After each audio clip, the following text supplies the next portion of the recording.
Now, somebody has said this. This is kind of a scary thing.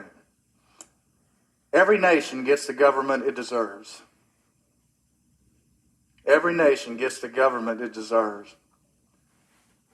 That our government, if we got honest, is a reflection of who we are.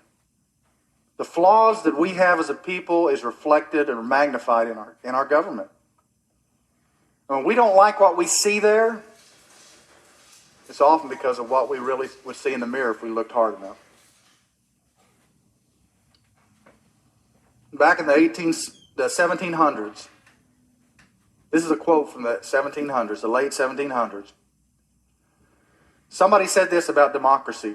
They said a democracy can only exist until the voters discover that they can vote themselves largesse from the public treasury. That word largesse is a word for money or gifts from the public treasury. From that moment on, the majority always votes for the candidates promising the most benefits from the public treasury, with the result that a democracy always collapses. The average age of the world's greatest civilizations has been 200 years. They're saying the point of the decline is when people figure out that they can, by majority rule, vote themselves largesse or gifts or money from that government if they just get in the majority as the democracy. The late 1800s, a guy named Benjamin Disraeli said this 100 years later. He said, "Great nations rise and fall.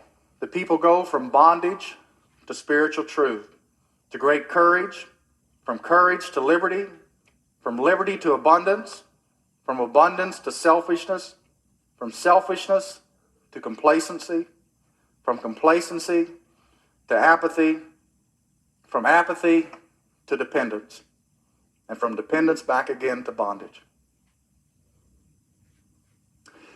And as you look at that, you wonder, where are we? Where are we on that? If I had to pick it out, I'd say we're in dependence. Entitlements and feeling like the government owes us to provide for us. And we've moved farther along than we really want to think about on that. And we don't want to think about the next step.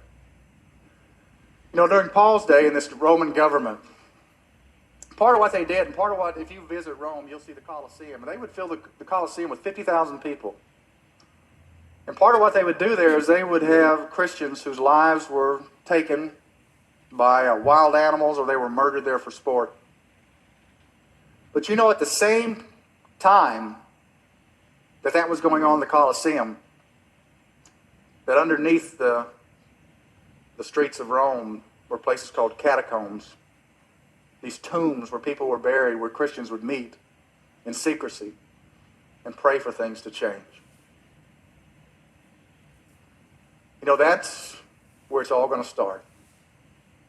When the government is a reflection of us as a prayerful people. When the government is a reflection of us as a people committed to God at whatever cost.